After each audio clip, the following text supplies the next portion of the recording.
hoy vamos a revisar las 6 estrategias para construir una familia fuerte. Y quisiera iniciar narrándote una historia que me marcó la vida cuando tuve la oportunidad de vivir en Brasil.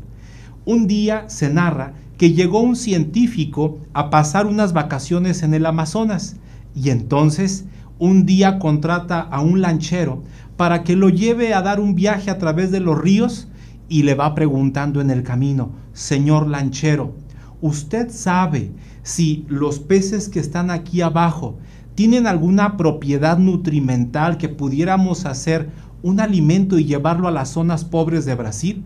Y el lanchero le dice: no, mi señor, yo de eso no sé nada. Entonces, al día siguiente vuelven a tomar otra ruta y entonces le pregunta el señor científico al lanchero: oiga, ¿y usted sabe si las aves que por aquí vemos volando son aves migratorias o aves endémicas? No, mi señor, yo de eso no sé nada. Luego le pregunta al tercer día: ¿y usted sabrá si estos árboles frondosos que vemos por aquí tienen alguna cualidad quizá medicinal o la densidad de la madera permita construir barcos? Y el lanchero le dice: no, mi señor, yo de eso no sé nada. Entonces el científico, con una mirada penetrante, le dice: ¿se ha dado cuenta que con su ignorancia se ha perdido la mitad de la vida? Humillado y triste, el lanchero le dice: pues si usted dice, así ha de ser. Entonces iban ya de regreso hacia la ciudad. El agua del Amazonas es un agua turbia, no se ve nada en la profundidad y de repente la lancha choca contra un árbol, los dos se sangolotean y empiezan a entrar borbotones de agua y el lanchero hace lo que él aprendió desde niño: se quita la ropa y se lanza para tratar de tapar el hoyo e irse a la orilla. Pero ¿cuál fue su suerte? Que cuando cae en el agua, un trozo del árbol estaba ahí y se rompe la clavícula. El pobre lanchero estaba en el agua y no le quedaba más que moverse con una mano. Y entonces el científico, en el fondo de la lancha, todo asustado, se agarraba de la orilla y el lanchero le decía: échese, mi señor, échese. Y el científico miraba diciéndole que no, pero no hablaba. Y el lanchero: aviéntese, vámonos nadando antes de que lleguen las pirañas. Y el científico decía que no. Entonces le dice el lanchero: ¿o qué acaso usted, mi señor científico, no sabe nadar? Y le dice que no. Ay, mi señor, yo con mi ignorancia de no saber de las plantas, de las aves y de los peces, me he perdido la mitad de la vida, como usted me dijo. Pero usted, con su ignorancia, se ha perdido la vida y completita. Que no nos pase eso a nosotros. Hoy en día somos tan expertos en tantas cosas, en leyes, en comunicaciones, en construir, en comprar, en vender, en fabricar, y de repente nos podemos olvidar de lo más importante de la vida, que es saber vivir en familia. Papa Francisco nos dice: nadie puede emprender una lucha si de antemano no confía plenamente en el triunfo. Hoy muchas personas tienen miedo de casarse, muchos tienen miedo de tener hijos porque tenemos miedo en el futuro. Y esta es una realidad que se ha hecho más grave, se ha acentuado durante este periodo de cuarentena, porque 8 de cada 10 personas sienten preocupación por su futuro. Es desgarrador. Personas que ya perdieron el empleo, que no tienen sustento para vivir, que están los hijos. La preocupación por el futuro puede llegar a desequilibrar nuestra vida emocional y nos podemos llegar a colapsar. Una de las personas que nos acompañó en la sesión pasada nos preguntaba: ¿cómo trabajar y explicarles a los hijos esta contingencia que estamos viviendo sin hacerlos entender, sin caer en excesos de una manera alarmista o amarillista? Es un reto muy grande, claro, pero quizá uno de los más grandes mensajes que debemos de darle a nuestros hijos es que vamos a estar unidos, que vamos a estar juntos. Esto implica que nosotros podemos hablar de noticias, pero hay que darle un mensaje a nuestros hijos, decirles: yo no te abandonaré, yo estaré a tu lado en las buenas y en las malas. Cuando mi esposa Aline y un servidor comenzamos nuestro matrimonio, tuvimos un acuerdo que nos ha ayudado mucho a lo largo de estos 20 años de casados. Y el acuerdo era que a pesar de que discutamos, peleamos o tenemos distintos puntos de vista, tenemos una convicción: nuestro matrimonio no está en juego. Yo no te voy a abandonar porque opines distinto. Yo no te voy a dejar porque tu experiencia sea diferente a la mía. Hablemos con nuestros hijos y digámosle: yo no te voy a abandonar. Necesitamos, en esta época en donde estamos tan acostumbrados a la superficialidad y al consumismo, necesitamos ser profundos. Necesitamos arraigar nuestras decisiones en lo más auténtico y profundo de nuestra vida interior. Hoy te voy a presentar las 6 herramientas para construir familias fuertes. Estas herramientas son una conclusión de investigación científica en todos los continentes, en donde nos van dando las buenas prácticas de lo que debemos hacer para construir una familia que persevere unida y feliz a través del tiempo. El punto número 1, darle prioridad a la familia. Esto implica que de todo lo que existe a nuestro alrededor, lo primero es la familia y luego los amigos, luego el trabajo, luego el deporte, luego las actividades apostólicas de trabajo social, porque uno de los grandes problemas que nosotros tenemos en nuestra época contemporánea es que las personas andamos como distraídas. Somos candil de la calle y oscuridad de la casa. Muy activos en la sociedad de padres de familia del colegio, muy comprometidos en las causas sociales del municipio, muy entregados a las causas del Estado, a la parroquia, al movimiento, al apostolado. Sí, corremos el riesgo de afuera dar una gran imagen y un gran compromiso, pero en casa estamos nosotros como tristes. Darle prioridad a la familia significa que el mejor legado de un padre a sus hijos es un poco de su tiempo cada día. Sí, porque darle prioridad significa que yo voy a consumir mi vida a tu lado. Yo te voy a compartir mi vida, mis reflexiones. Fuera tiene que quedar la idea que darle prioridad a la familia significa darle casa, darle autos, pagar escuelas caras. Eso es un medio y no debemos de confundirnos. Lo más importante de la vida es conectar nuestros espíritus, nuestras almas, porque ¿a poco no tú también conoces historias de grandes empresarios, quizá grandes comerciantes, profesionistas exitosos, que ellos han dejado un legado en la empresa, en el negocio impresionante, pero sus hijos no aprendieron el liderazgo, sus hijos no aprendieron la disciplina? El reto entonces que cada uno de nosotros tenemos es cómo transmitir a nuestros hijos la fortaleza y el cariño para enfrentar sus adversidades, de que algunos están aburridos, desesperados, se sienten encerrados, que no logran encontrar un espacio para sentirse contentos en este encierro. Si nosotros hoy no logramos gozar y disfrutar de la vida, se pudiera deber a que estábamos muy enfocados a cosas de fuera, descuidando lo interno, descuidando la vida familiar. Vamos al punto número 2, aprecio y cariño en la familia. Una familia fuerte se caracteriza porque hay un flujo de ternura, de abrazos, de besos, de caricias. ¿Cómo andas tú en tu familia? ¿Hay este tránsito, este compartir abrazos, besos y caricias? Porque una familia que está acartonada, que es distante, que es fría, no logra tener conexión emocional con cada uno de sus miembros. Más aún, la proximidad física de los abrazos, de los besos, de las caricias, saben a seguridad. Esto es hermoso.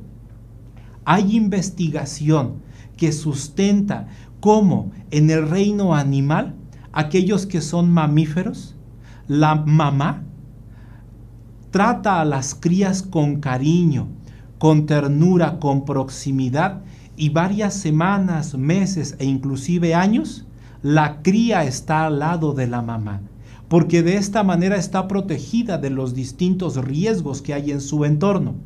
Hoy en día, nosotros no es que el ser humano tengamos riesgo a los depredadores, como pasa en el reino animal, pero cuando una madre abraza y besa a sus hijos, esto para ellos es un pasaporte a la gloria. Pero ten mucho cuidado, porque varios de nosotros como hombres hemos creído o hemos aprendido que los hombres no tocan, los hombres no abrazan, los hombres no besan, y ese es un error.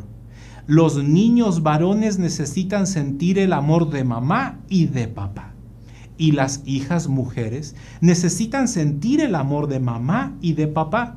En una conferencia una señora levanta la mano y me dice, disculpe Armando, pero ¿hasta qué edad hay que abrazarlos? ¿Cuántos años tiene el hijo en que estás pensando?, le pregunté, y me dice, pues mi hija de 19 años como que ya me siento mal al quererle dar abrazos. Y entonces yo le hice esta pregunta que también te la formulo a ti.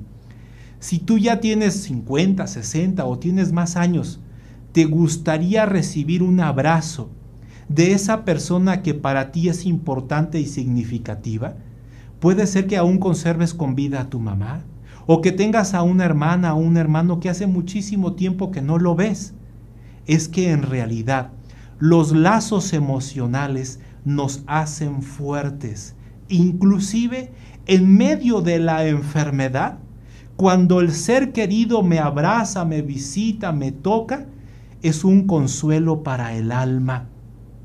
Que este momento de distanciamiento físico por la sana distancia lo vivamos hacia los externos, pero en casa debemos aprovechar la cuarentena para salir fortalecidos. ¿En qué?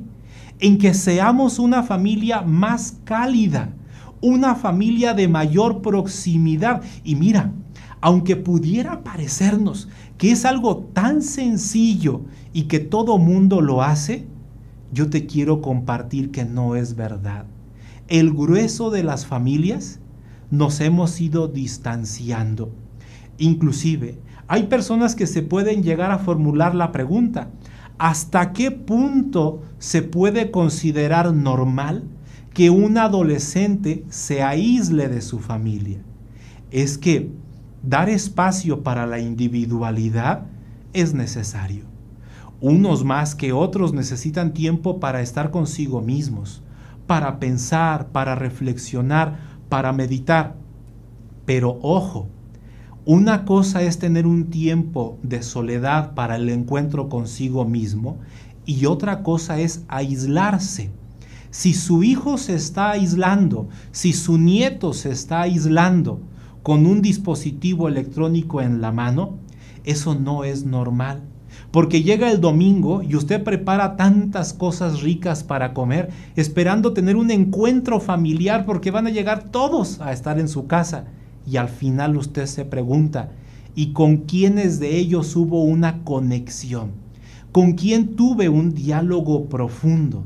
Y si descubrimos que vivimos como aislados, entonces tenemos que ponerle más atención al punto número 2, cercanía emocional en la familia. Vamos ahora al punto número 3, La comunicación ha de ser positiva. Una familia frágil es aquella en donde de manera incisiva ataca al otro en lo que no es, lo que no cumplió, lo que no ha hecho, lo que no ha conseguido. La comunicación es negativa cuando yo me enfoco a atacarte, cuando observo a los demás como si fueran mis rivales, como si fueran mis enemigos. Entonces, la comunicación positiva nos va conectando a que cada uno de nosotros pueda dar la mejor versión de sí mismo. Y esto es un reto enorme. ¿Por qué? Durante este periodo de cuarentena, 1 de cada 2 personas siente angustia. La angustia nos puede paralizar, porque nos puede llevar a tal nivel de carga emocional que la persona ya no piensa, ya no reflexiona de forma serena, sino vive de arrebatos. Y entonces, cuando la angustia nos invade, somos más irritables, atacamos con mucha facilidad. Y aquí el reto que nosotros debemos de afrontar es que esa energía que de hecho solemos tener, debemos de canalizarla de manera positiva. Yo recuerdo la historia de un matrimonio que después de muchas discusiones que duraron años por problemas conyugales, llega el día en que el señor se va de la casa. Pasan los días, la gente creía que ya nunca iba a regresar, y un buen día por la noche el señor se presenta, toca la puerta, la esposa sale, el marido se pone de rodillas y le dice: vieja, te pido que me perdones por todo lo malo que he hecho, y te quiero pedir una sola cosa: que sigamos luchando para salvar nuestro matrimonio. Ya no luchemos el uno contra el otro. Se trata de que al momento de hablar, al momento de comunicarnos, usemos esa energía no para destruirnos, sino para juntos superar la adversidad. En este momento de cuarentena tenemos que hacer una tregua, tenemos que hacer un pacto de no agresión. Hay que bajarle a la carga emocional negativa, comprender que nos puede estar estresando demasiado esta situación que parece no tener fin, que se habla de una nueva normalidad, pero que implica no regresar a lo que antes éramos. Se trata entonces de que nosotros tomemos el control de nuestra vida emocional y utilicemos las palabras para construir y no para destruir. Esto nadie lo va a hacer por ti ni por mí. Es una conquista personal. Entonces nos viene la pregunta: ¿cómo fortalecer la buena comunicación en pareja? Lo primero es darse un tiempo en donde podamos de manera serena, sosegada, sentarnos a dialogar. A veces hay temas tabús que no se pueden abordar. Hay temas que rápidamente sacan chispas y empezamos a explotar. Tenemos que lograr acuerdos en donde declaremos que vamos a hablar para ayudarnos, que vamos a hablar para juntos superar las dificultades que estamos viviendo. Vamos al punto número 4. La herramienta número 4 para construir una familia fuerte. La investigación dice que las familias fuertes se caracterizan por disfrutar de la convivencia familiar. Esto implica disfrutar del amanecer, del desayunar, de comer, de viajar juntos, de lavar, de trabajar, de que podamos estar nosotros juntos disfrutando. ¿Cuál es uno de los grandes enemigos que nosotros tenemos en esta época? Que mucho tiempo de la supuesta convivencia viaja a través de los dispositivos electrónicos. Aquí la tarea es que tenemos que migrar de la convivencia del mundo virtual al mundo real. Sí, yo sé que es muy difícil porque a mí también me pasa, a mi esposa, a mis hijos, el dejar los dispositivos a un lado y vamos a regalarnos unos minutos de conexión entre nosotros. Más conexión humana y menos conexión digital. Es más, se trata de ir dando el paso a que podamos disfrutar de estar juntos por el solo hecho y el solo gusto de estar juntos. De repente, cuando mamá trabaja, cuando papá trabaja, estamos acostumbrados a ser productivos, acostumbrados a querer dar resultados, a traer productos terminados a la casa. Y eso nos va generando una mentalidad pragmática, a tal grado que de repente, bueno, ¿y qué quieres? ¿Y qué vamos a hacer? ¿Y de qué se va a tratar? Es volver a regresar a ese amor originario de cuando éramos novios, ¿te acuerdas? Cómo se nos podían pasar las horas simplemente por el gusto de estar juntos. ¿Tienes hijos? Abrázalos, bésalos, acarícialos, ponlos en tus piernas, que si tus hijos están grandes, en medio de la risa, en medio de la diversión, quédate a su lado y disfruta. ¿Y de qué quieres que hablemos? Si quieres no hablemos de nada, solamente déjame sentir tu mano. Uno de los grandes retos que nosotros tenemos es que en ocasiones, como la pregunta que formularon, ¿cómo podemos ayudar al niño y a la mamá si su carácter es muy parecido? En este confinamiento ellos chocan mucho. Lo mismo nos puede pasar al revés, que está el papá que choca con los hijos. Es una realidad bastante fuerte. Primer elemento, los adultos debemos de caracterizarnos por nuestra alta capacidad de autocontrol. Si tu niño está pequeño o es adolescente, él está en tránsito a la madurez que le permita controlar su conducta. Como adultos, nos debemos de caracterizar por ser pacientes. Esto implica, en el punto número 5, aprender a resolver situaciones de estrés y de crisis. ¿Cuál es el estrés? El estrés es esa tensión de estar en el trabajo cotidiano y que de repente el dinero no alcanza, las labores del hogar siento que me desbordan, ahora se me ha empalmado tener que estar llevando las clases de los niños en casa y entonces nos vamos sintiendo muy estresados. Pero ¿cuál es la crisis? Que si el dinero ya no alcanzaba porque era poco, ahora el marido, la esposa regresa con la noticia, ¿me despidieron? Regresa a la casa con el aviso, choqué y no renové el seguro. Entonces el estrés es una tensión cotidiana y la crisis es cuando sentimos que nos colapsamos. Esto implica que nosotros podemos en nuestra vida interior identificar que como adultos vamos pasando por momentos difíciles. Importante es comprender que los niños aprenden lo que viven. Una ocasión nosotros estábamos viviendo en una casa que entregamos y rentamos otra. Por azares de la vida decidí ahorrarme unos pesos y no contraté mudanza. Con la señora que nos ayudaba estuvimos cargando la camioneta familiar 2, 3, hicimos 9 viajes de cajas, cocina, ropa. Fue un desgaste físico al cual yo no estaba acostumbrado. Al terminar la tarde estábamos con los niños cenando ahí. Mi esposa se fue a la habitación de arriba con el bebé chiquito para dormirlo. Y entonces uno de mis hijos me dice, papá, quiero agua. Y llego yo y le sirvo el agua.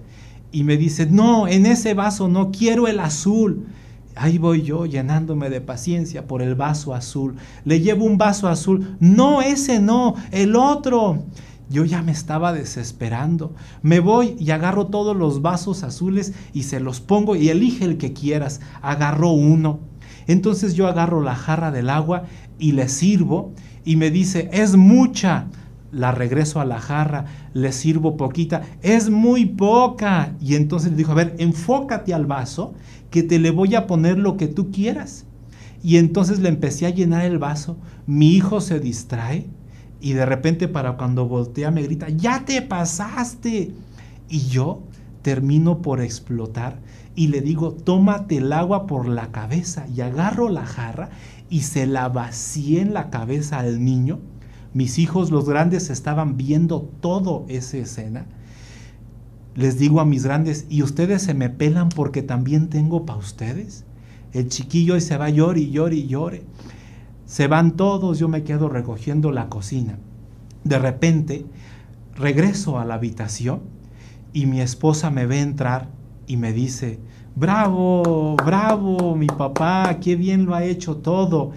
Yo me llené de coraje y de ira, que entonces le dije, mejor mañana hablamos. En mi interior me fui a dormir sintiéndome mal. Me sentí culpable.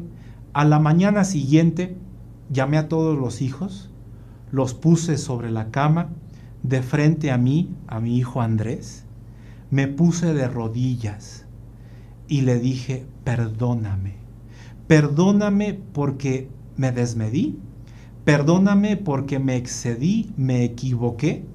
Y a mis hijos les declaré, ustedes vieron que ayer yo exploté y necesito que hoy ustedes vean que me he arrepentido y he pedido perdón. Nos equivocamos con mucha paciencia. El amor es paciente y muestra comprensión. El amor no se debe dejar llevar por la ira. En esta época de confinamiento somos muy frágiles a explotar. Tenemos que ponernos a la altura de las condiciones de nuestro ser como seguidores de Cristo. Tenemos que comprender que el camino es mirar siempre las virtudes y las cosas buenas que tengan los otros. Todos somos frágiles, todos somos humanos, todos nos equivocamos. Pero una familia fuerte no es una familia perfecta. Una familia fuerte es aquella que se cae y se levanta. Es aquella que se siente destrozada y se reconfigura para salir adelante. Quiero invitarte. Si quieres formular alguna pregunta, algún comentario, lo puedas ir colocando dentro del chat. En un momento más vamos a terminar y daremos espacio para compartir reflexiones a partir de las preguntas que usted pueda formular. Vamos al paso número 6. Valores y metas compartidas. Una familia fuerte es aquella que tiene ideales, que tiene una fe, que la viven juntos, que estamos esforzándonos para vivir unidos por convicciones. Una ocasión leí una historia que a mí me dejó totalmente adolorido del corazón. Salían de una ciudad de madrugada un autobús donde iban los abuelitos, hijos, nietos, novios, amigos, iba de todo para pasarse unas vacaciones en la playa. Les faltaba muy poco tiempo para llegar, pero no se sabe si el autobús invadió el carril de una pipa de un tráiler cargado de gasolina o si el tráiler invadió el carril del autobús. Los hechos son que en la madrugada, cuando la gente iba dormida en el camión, la pipa y el autobús chocan de frente. Los que iban hasta adelante mueren en el impacto. Los que no murieron ahí, todos aturdidos, golpeados, adoloridos, rompen las ventanas porque el autobús se volcó para tratar de escapar. El olor a la gasolina era muy fuerte. Algunos que lograron salir tuvieron que vivir una lucha interna muy fuerte. ¿Qué hacer? ¿Me quedo para ayudar a mi hermano? ¿Ayudar a mi sobrino? Ahí te paso a mi hijo, ahí te va mamá. Algunos de ellos tuvieron esa lucha interna muy fuerte. ¿Me quedo para ayudar o salvar? ¿O me escapo para salvar la vida? ¿Usted qué haría si fuera dentro del autobús? ¿Se queda para ayudar asumiendo el riesgo de que puede morir? ¿O se deja llevar por el impulso del miedo y salvar su propia vida? Es un reto muy grande, porque hoy en día muchas familias están unidas por emociones. Y las emociones, tú y yo sabemos que un día están arriba y al ratito están abajo. No podemos asumir un reto tan grande como compartir la vida fundamentándonos en sentimientos. Lo que hoy le falta a nuestra sociedad es este punto número 6. Una familia fuerte está unida por convicciones, y aquí es donde muchos nos doblamos. Porque no hablamos con nuestros hijos, no compartimos reflexiones y experiencias. El amor es como el fuego, que si no se comunica, se apaga. Cuando usted ve una hoguera y toma un leño que está ardiendo y lo separa de los demás, al inicio el fuego que emite es intenso y hermoso, pero ese leño, esa madera que usted separa de donde está la hoguera, poco a poco va a terminar por morirse. Tenemos que buscar, por lo tanto, la unidad.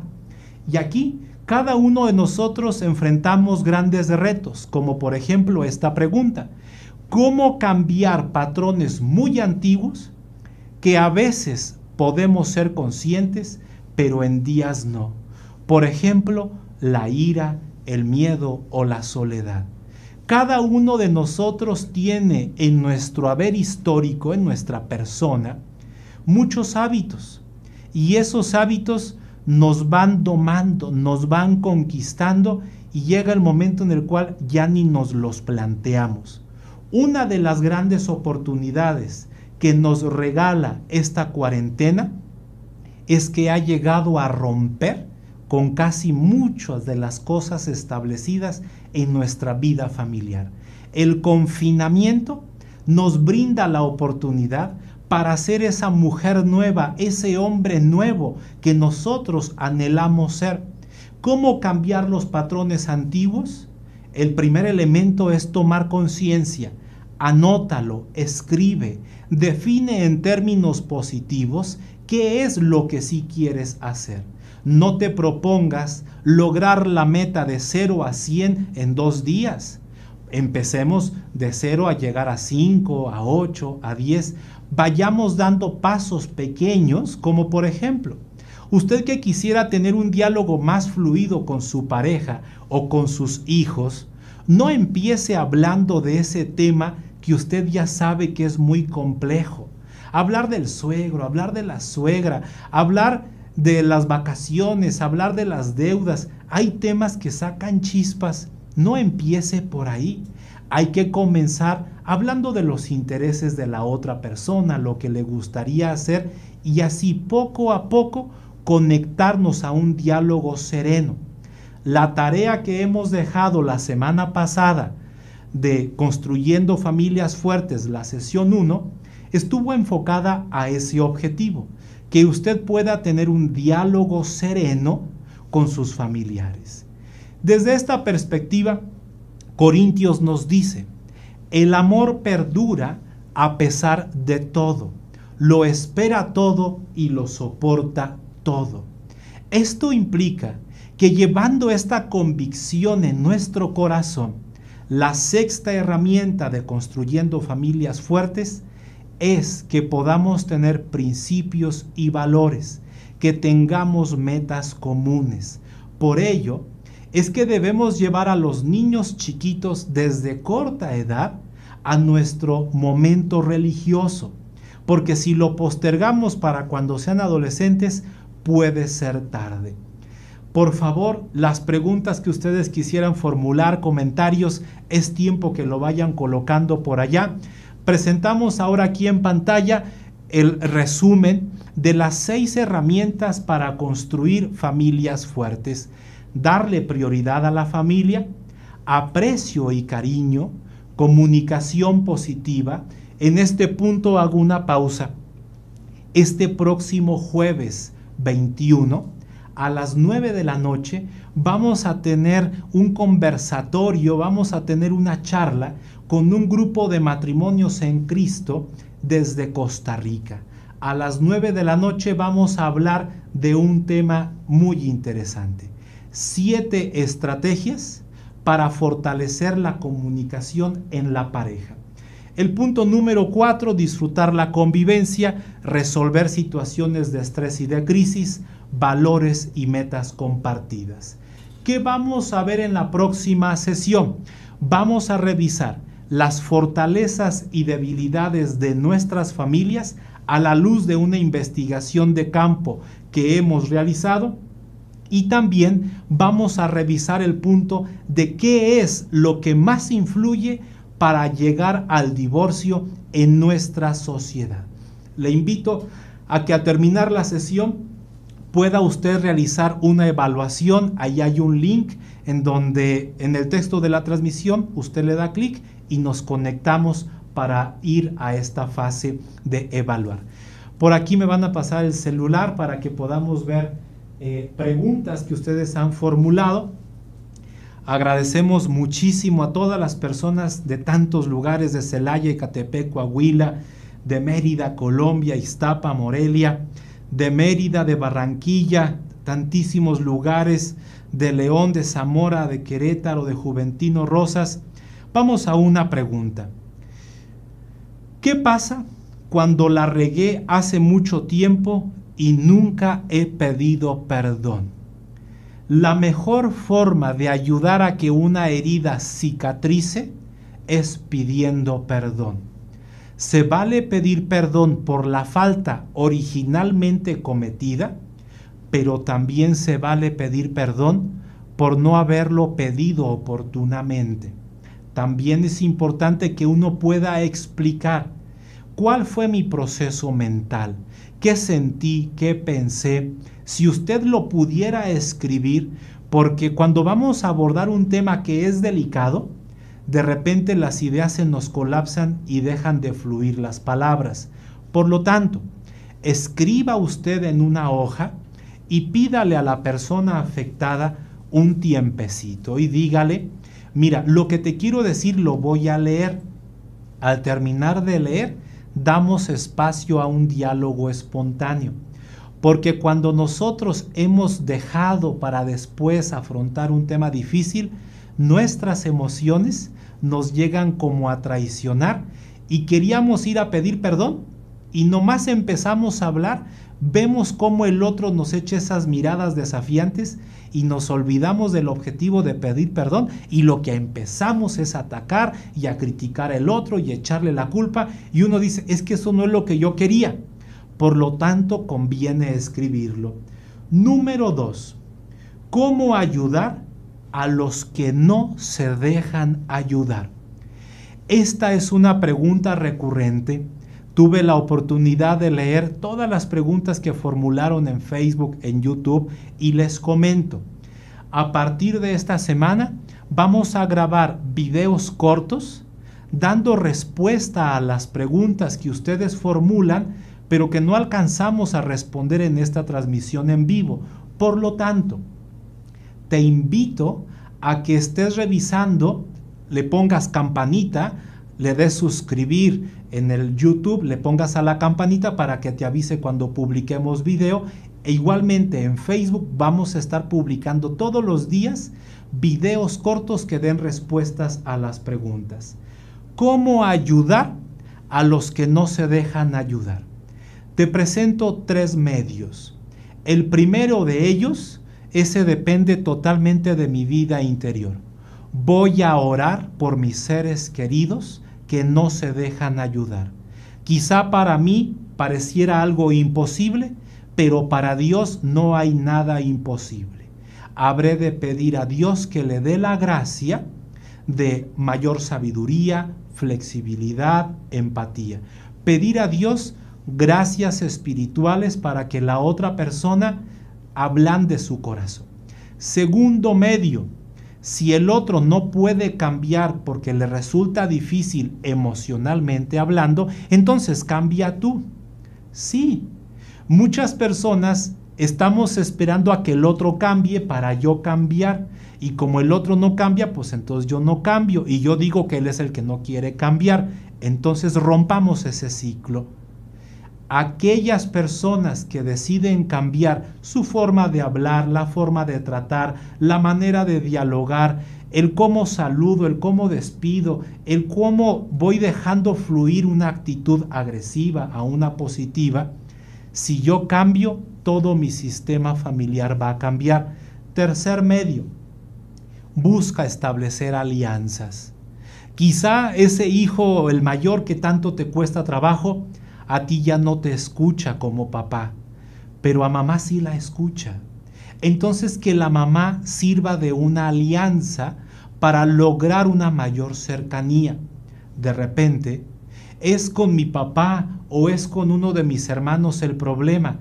Ubica quién de los demás familiares se llevan bien con ellos. No, es que la familia toda es un desorden. Ok, ahora vámonos al otro ámbito, al ámbito de los amigos. A quién sí escucha, al ámbito del trabajo, con quién se lleva bien.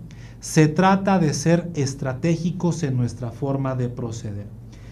Agradecemos la presencia de personas que están pues en Colombia, Celaya, Guadalajara, aquí en Irapuato, Purísima del Rincón, en Yucatán, en Texcoco, en Bogotá, en San Luis Potosí, en Tapachula, en Maicao, en La Guajira, en Chihuahua, Baja California, en Boyacá, en Puebla. Gracias por estar con nosotros. Siguiente pregunta. ¿Cómo controlar a la mamá y al hijo cuando se están faltando al respeto gritándose? Se pueden establecer acuerdos entre esposos. No debemos de dar pie a denigrar la figura de autoridad, sea mamá o sea papá. Debemos nosotros buscar diálogo en privado con el adulto para que él pueda comprender que no se puede poner a ese nivel. Hay que hablar con el hijo para también explicarle que el padre, la madre merecen total respeto. ¿Cuál es el problema cuando una familia ha caído en una situación de agresividad verbal y física? Que nos hemos acostumbrado a dejarnos llevar por los impulsos, por los arrebatos. ¿Qué nos hace falta? Mayor autocontrol. La persona adulta debe caracterizarse por pensar antes de hablar, por pensar antes de actuar, inclusive cuando me ataquen, inclusive cuando me ofendan, porque en eso consiste ser adulto. Observe usted al reino animal. En el reino animal responden agresión con agresión y nosotros no podemos rebajarnos a esa situación. Lo propio de nosotros es buscar el autocontrol. Primer medio entonces, la búsqueda de promover que tanto el adulto como el joven tengan mayor hábito de lectura. Necesitamos darle mayor actividad a nuestro cerebro racional y bajarle al cerebro emocional. Porque si se la pasa escuchando música de banda, música de reggaetón, narcocorridos, o si se la pasa conectado a los videojuegos de violencia, se está acostumbrando a la violencia y cree que la violencia es una alternativa y eso no puede ser dentro de la vida familiar. Segundo, ese adulto que observa a los otros cómo se pelean, él pudiera servir de mediador. Él pudiera estar dando la palabra, moderando la emoción, pidiéndole, a ver, vuelve a decir lo mismo, pero no lo ataques. Vuelve a decir lo mismo, pero no lo humilles. Esto es, no se trata solo de quedarnos como un tercero espectador, sino ayúdale a tu pareja a que pueda salir adelante de la situación. Siguiente pregunta. ¿Qué hacer para que los hijos realicen sus tareas y cumplan sus horarios? El reto es muy grande porque a muchos niños, adolescentes y jóvenes la escuela no les motiva. ¿Por qué no les motiva? Porque para ellos no es algo significativo, no es atractivo, no les parece divertido. Nuestra tarea, por lo tanto, yo la ubicaría en dos ámbitos. En primer lugar, conocer las inteligencias múltiples de cada uno de nuestros hijos para ayudarle con actividades, contenidos, dinámicas en donde él conecte. Porque cuando un hijo es naturalista y se está hablando de un huerto, de tener una mascota, de sembrar plantitas, él es feliz haciendo eso. Entonces, si vamos a darle lectura, pues hay que darle lectura de lo que le gusta, la naturaleza. Si tenemos un hijo que lo que le encanta es la parte lógico-matemática o lo suyo es lo lingüístico-verbal, si logramos conocer un poquito a cada uno de los hijos, podremos darle aquello que le motiva. Nuestro gran enemigo no es nuestro hijo, no es su desmotivación. El principal enemigo es que no lo conocemos y él tampoco se conoce. En la medida en que nosotros logremos ayudar a nuestros hijos a descubrir su potencial, veremos hijos felices. Porque aquella persona que sabe qué quiere en la vida, rápido encuentra algo que la estimule. Vamos a la siguiente lectura de preguntas. Me cuesta mucho hablar con mi hijo. Tan solo al dirigirle la palabra, ¿qué puedo hacer? Es una realidad bastante dolorosa. He convivido con padres de familia que después de un taller, ellos dicen, ahora sí voy a lograr hablar con mi hijo. Y me dice Armando, el día primero lo subí al auto para llevarlo a la preparatoria. Lo llevé y lo regresé y no pudimos hablar. Día 2, la misma historia. No sé ni con qué palabra iniciar. No sé si afirmar algo. No sé si preguntar algo. El hecho es que las palabras no fluyen. Quizá debamos de hacer un balance personal. Acuérdate, cuando era niño, jugabas con él, platicabas con él. Identifica a partir de qué momento es que se ha puesto la relación tan distante. Porque si nosotros comenzamos a hablar con ellos de aquello que les motiva, de aquello que les interesa, habremos de poder fluir. Ojo, es muy difícil entrar de forma directa al corazón de nuestros hijos. Necesitamos generar un ambiente de confianza, de serenidad. Preocúpate por lo que le toca hacer, preocúpate por sus cosas e involúcrate poco a poco en esas actividades. Si tú dices, es que no sé qué le gusta, por ahí comienza tu tarea. A lo mejor le gusta el deporte, le gusta la música, le gusta la pintura. Sácale conversación de eso que a él le gusta y verás cómo si fluye la relación. ¿Cómo hacerle cuando ante un problema que se suscitó y nos lastimamos? Nos pedimos perdón, pero en los siguientes días siguió igual. Volvemos a los mismos problemas. Aquí el reto es muy fuerte, porque el pedir perdón es como el enganche. Cambiar de manera profunda, cambiar de manera auténtica es muy difícil. Donde más nos equivocamos es en la implementación.